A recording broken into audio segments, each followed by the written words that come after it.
Lot actually எனக்கு கொடுத்த topic வந்து த ஜார்ஜ் ஒயிட்ஃபீல்ட்.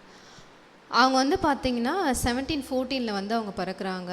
அவங்களோட ஃபுல் லைஃப் டைம் வந்து 56 இயர்ஸ் அவங்க வந்து இருக்காங்க. ஸோ அந்த டைம் 17th செஞ்சுரியில் பார்த்திங்கன்னா போயிட்டு நம்ம இந்த மாதிரி தேவனை பற்றி பேசுகிறதோ அந்த அவரோட சுவிசேஷத்தை பற்றி சொல்கிறது ரொம்ப ஈஸியான விஷயம் கிடையாது. அவரோட ஸ்டார்டிங் லைஃப் அவர் 15 ஏஜ் வரைக்கும் பார்த்திங்கன்னா அவர் என்ன இருந்தாராம், உலக பிரகாரமான காரியங்களை தான் இருந்தாராம். இப்போ நம்ம எப்படி வந்துட்டு இருக்கோமோ அந்த மாதிரி அவருக்கு அந்த அளவுக்கு வந்து ஜீசஸ் பற்றிலாம் அவ்வளோ ஈடுபாடெலாம் கிடையாதான். அவர் வந்து சாதாரணமான ஒரு ஸ்கூலில் தான் படிக்கிறாரு. அவர் அந்த படிக்கும் போதே பார்த்திங்கன்னா அவர் க்ரீக் அண்ட் லத்தீனில் வந்துட்டு அவர் ரொம்ப வெல்வெஸ்ட்டாக படிச்சுறாரு. அவருக்கு இருக்க ஒரு பெரிய ப்ளஸ் என்னென்னா அவருக்கு மெமரி பவர் அதிகமாக, ஆனால் வந்துட்டு அவர் பேசுகிற திறன் வந்து ரொம்ப கவரக்கூடிய விதத்தில் வந்து அவர் பேசுவாராம். அப்படி இருக்கும்போது 15 வயசு வரைக்கும் இப்படி ஒரு நிலையில் இருக்கார். ஏதோ வாழ்க்கையில் வந்துட்டு ஃப்ரெண்ட்ஸோட பேசிக்கிட்டு சுற்றிக்கிட்டு ஜாலியாக இருப்போன்ற மாதிரி பண்ணிவிட்டு நிறைய பாவமான விஷயங்களில் வந்து இருக்கார்.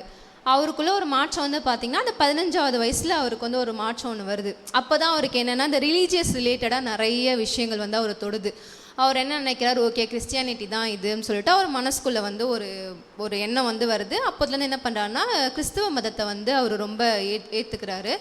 அப்புறம் அவர் வந்து படித்து பார்த்திங்கன்னா த ஹோலி கிளப் அப்படின்ற ஒரு இன்ஸ்டியூட்டில் தான் வந்துட்டு அவர் என்ன பண்ணுறாருன்னா ஜான் வெஸ்லி அண்ட் வந்துட்டு சார்லஸ் வெஸ்லி அப்படின்னு சொல்லிட்டு 2 பேரை வந்து மீட் பண்ணுறாங்க.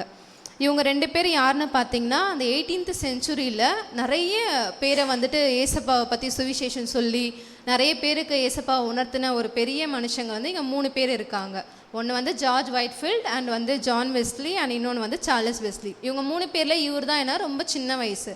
இவர் வந்துட்டு பார்த்திங்கன்னா என்ன பண்ணுவாராம், அவருக்கு ஃப்ரீ டைம் இருக்கும் போதெல்லாம் இந்த சாதாரணமான புக்ஸ்லாம் படிக்க மாட்டாராம். அவர் வந்து பைபிள் மட்டுமே உட்காந்து படிப்பாராம். அவருக்கு அதை படிக்கும் போது நிறைய அவருக்கு வந்து வித்தியாசங்கள் அவர் வாழ்க்கையில் அவர் பார்த்ததுனால ஒரு 1 மந்த் அவர் பைபிள் மட்டுமே ஸ்டடி பண்ணியிருக்காரு. பைபிள் படிக்கும் போது சாதாரணமாக உட்காந்துலாம் படிக்க மாட்டாங்க. அவர் என்ன பண்ணாராம், முழங்கால் படிட்டு படிக்க ஆரம்பித்தாராம்.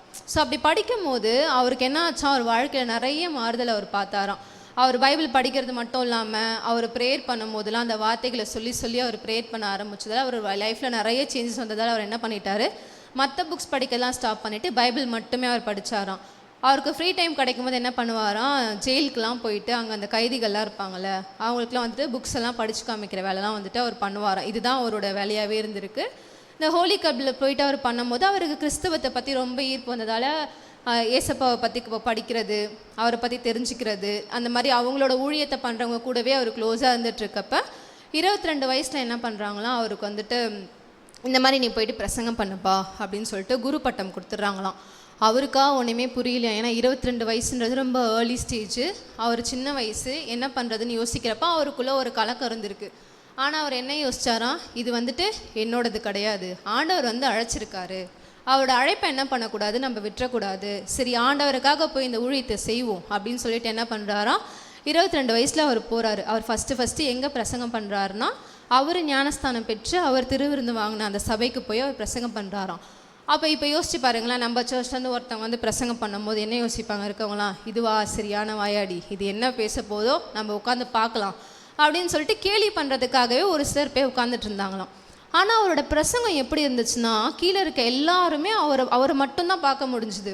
அவரை வந்து மற்ற யாரையுமே வந்து பார்க்க முடியாமல் அவரோட வார்த்தையும் அவரோட அந்த பேசுகிற அந்த திறனும் வந்து பார்த்திங்கன்னா அவங்கள ரொம்ப கவர்ந்து இழுத்துச்சோம். அங்கே இருக்கிற நிறைய பேருக்களில் வந்து பார்த்திங்கன்னா நிறைய பேர் என்ன பண்ணிட்டாங்க, ஐயோ நம்ம இவ்வளோ பாவத்துக்குள்ளே இருக்கோமே, யார் சபையில் இருக்க மக்களே இவர் இப்படி பேசுகிறாரு, இவர் பேசும்போது நமக்குள்ளேயே அந்த பாவம் பண்ணுறோன்ற உணர்வு வந்துடுதுன்னு சொல்லிட்டு என்ன பண்ணிட்டாங்களாம், அதை போயிட்டு அந்த சர்ச்சோட பாஸ்டர் கிட்ட கம்ப்ளைண்ட் பண்ணாங்களாம். இவர் பேசுகிறது வந்து ரொம்ப மதவெறி பிடிச்ச மாதிரி பேசுகிறாரு, இவர் வந்து தீவிரவாதத்தை சேர்ந்தவராக இருப்பார் போல், இவர் இப்படிலாம் பேசினா இது சரிப்பட்டு வராதுன்னு கம்ப்ளைண்ட் பண்ணியிருக்காங்க.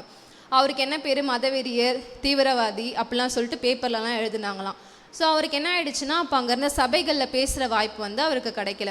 அப்போ அவர் யோசிச்சார், நமக்கு ஆண்டவரை பற்றி பேசணும், அதுதான் நமக்கு வந்து கடவுள் கொடுத்துருக்க அழைப்பு, நம்ம சபையில் போய் பேசலைன்னா என்ன, நம்ம இந்த மாதிரி வெளியிடங்களில் பேசுவோம்னு சொல்லிட்டு அவர் முதல்ல எங்கே போய் பேசினார்னா நிலக்கரியில் வேலை செய்வாங்கள்ல இந்த மைனிங், அங்கே அவருக்கு வேலை பார்க்குறவங்க கிட்ட போய் பேசுகிறாரு. அங்கே வேலை பார்க்குறவங்களுக்கு அந்த அளவுக்கு படிப்பறிவு அதெல்லாம் இருக்காது. இவர் யாரோ வந்து பேசுகிறாரு அப்படின்ட்டு கேட்க ஆரம்பிச்சிருக்காங்க. ஆனால் அவர் பேச என்ன இருக்காங்கன்னா மக்களுக்கு நடுவில் நிறைய மாற்றம் வந்திருக்கு. அவங்க ரொம்ப இருக்கிற மனசாலாம் அந்த வார்த்தையை கேட்கலையாம். அவங்களுக்கு வந்து கிறிஸ்தவ மதத்தை பின்பற்றவே கூடாது அப்படின்ற எண்ணம்லாம் கிடையாது. சரி, இதை பேச வராரு, நம்ம கேட்போம், நமக்கு பொழுது போவோம் அப்படின்ற மாதிரி கேட்டிருக்காங்க. ஆனால் அப்படி கேட்கப்பட்டு அங்கே ஆஸ்வதிக்கப்பட்ட மக்கள் வந்து நிறைய பேராம். இது எல்லா இடத்துக்கும் என்ன ஆகுது, சாட்சியாக போகும்போது அவர் எங்கெங்கெல்லாம் வந்து இடம் இருக்கோ அங்கெல்லாம் போய் பேசுவாராம். பார்க்கில், இந்த மாதிரி வேலை செய்கிற இடத்துல, பொதுமக்கள் கூடுற இடத்துலலாம் போய் பேசுவாராம். இப்போ இருக்க மாதிரி மைக்லாம் அங்கே கிடையாது. அவர் எவ்வளோ சவுண்டாக பேசினா 1000, 2000, 10,000, 20,000 பேர் வருவாங்களாம் அவரோட வார்த்தையை கேட்க. அந்த அளவுக்கு அவர் வந்து பேசுவாராம். அவர் அந்த அளவுக்கு வந்துட்டு என்ன பண்ணார், அவரோட பேசுகிற அந்த திறனை அவர் அதுக்காக பயன்படுத்தினாராம். அது மட்டும் இல்லாமல் வந்து பார்த்திங்கன்னா அவருக்கு வந்துட்டு ஒரு சில பேர் வந்து கொடுத்துருந்தாங்க. இவர் இந்த மாதிரி பேசுகிறதுனால அவருக்கு கொடுக்கப்பட்ட பேர் வந்து என்னன்னு பார்த்தீங்கன்னா த அவேக்னர் அண்ட் ஃபயர் பிரிங்கர்னு சொல்லுவாங்களாம். அதாவது எழுப்புதலை உருவாக்குறவரோ அவர் பேசுகிற அந்த அக்னிமயமான வார்த்தைகளை என்ன பண்ணுச்சா எல்லாரையும் கிறிஸ்துவுக்குள்ளே வந்து ரொம்ப அழைச்சிதான். இவர் வந்துட்டு பார்த்திங்கன்னா இங்கிலாண்டில் தான் வந்து இருந்தார். இங்கிலாண்டில் தான் வந்து ஸ்டார்டிங்கில் படிக்கிறாரு. ஆனால் இவரோட நிறைய எழுப்புதல் எங்கே நடந்துச்சுன்னா அமெரிக்காவில். இவர் போய் பிரசங்கம் பண்ண இடம் எப்படிப்பட்ட இடம்னு பார்த்தீங்கன்னா ஃபுல்லாக இந்த ஆல்கஹால் வந்து சேல் பண்ணுற இடம். எப்படின்னா இப்போ இந்த தெருவில் ஒரு 3 வீடு ஃபஸ்ட்டு எடுத்துக்கிட்டிங்கன்னா 2 வீட்டில் ஆல்கஹால் சேல் பண்ணுவாங்களாம், ஒரு வீட்டில் மட்டும் இல்லாமல் இருக்குமா. வரவங்களுக்கு என்ன மாதிரி ஆஃபர்ஸ் கொடுப்பாங்கன்னா, நீ வாங்க எவ்வளோ வேணால் குடிச்சிட்டு இங்கே படுத்து தூங்கி கூட எழுந்துக்கோங்க, அவங்க போதை தெரியல அளவுக்கு நாங்கள் அந்த மாதிரி வசதியெல்லாம் கொடுக்குறோம் அப்படிலாம் வந்து சொல்லி பண்ணுற இடத்துக்கு நடுவில் போய் அத்தனை மது இருக்கிற இடத்துல போயிட்டு தான் இவர் என்ன பண்ணார், இவர் பிரசங்கத்தை பண்ணி நிறைய மக்களை வந்து அவர் என்ன பண்ணார்னா வெளில கொண்டு வந்தார். இவர் பிரசங்கிக்கும் போது என்ன பண்ணாங்கன்னா, ஐயோ இவன் பேசுறதெல்லாம் கேட்டால் மதவெறி பிடிச்சி நம்மளே மாறிடுவோன்ட்டு கல்லை தூக்கி அடிக்கிறது, முட்டையை தூக்கி அடிக்கிறது, இறந்து போன பூனைலாம் இருக்குல்ல அதெல்லாம் தூக்கி அவர் மேலே வந்து அடிப்பாங்களாம். ஆனால் அவர் அதையும் பொருட்படுத்தாமல், நான் இங்கே வந்திருக்கிறது என்னோட சுயத்துக்காக இல்லை, தேவனோட ஊழியத்தை பற்றி சொல்கிறதுக்கு, அந்த எழுப்புதலை உருவாக்கணுன்றதுக்காக வந்தேன்னு சொல்லிட்டு அவர் ரொம்ப ஸ்டபனாக நின்று ஜீசஸை பற்றி மட்டும் அவரோட எல்லா அசோசியேஷனையும் சொல்லுவாங்களாம். அப்படி தான் வந்துட்டு அவரோட வாழ்க்கை வந்து இருந்திருக்கு. அதுக்கப்புறம் பார்த்திங்கன்னா கூட இருக்கிற கிறிஸ்தவர்களே வந்துட்டு என்ன பண்ணாங்கன்னா அவரோட இந்த பிரசங்கத்தை பார்த்துட்டு ரொம்ப இது பண்ணாங்களாம், அவரை வந்து தூஷிக்க ஆரம்பித்தாங்களாம். இவன் என்ன இப்படி போகிறான், இவன் பேர் வாங்கிக்கிறான், இவன் வந்துட்டு ரொம்ப பெருசுன்னு சொல்கிறாங்க எல்லாரும், அவனை வந்து வளர விடக்கூடாது, ஏசப்பாவை பற்றி நம்ம பிரசங்கிக்கிறத தாண்டியும் என்ன ஆயிடுச்சுன்னா அந்த சுய எண்ணன்றது நிறைய பேருக்கு வந்ததால் அவரை பிரசங்கமே பண்ணக்கூடாது அப்படின்னு சொல்லிட்டு அவர் ரொம்ப தடுத்தாங்க. ஆனால் இது எல்லாத்துக்கும் மத்தியில் அவர் என்ன பண்ண 56 வருஷம் அவர் வாழ்ந்தார். அதில் வந்துட்டு பார்த்திங்கன்னா 22 வயசில் அவரோட ஊழியத்தை ஆரம்பித்து அவர் இறக்குற மட்டும் வந்து பார்த்திங்கன்னா அவர் 18,000 ப்ரீச்சிங் வந்து அவர் பண்ணியிருப்பார்.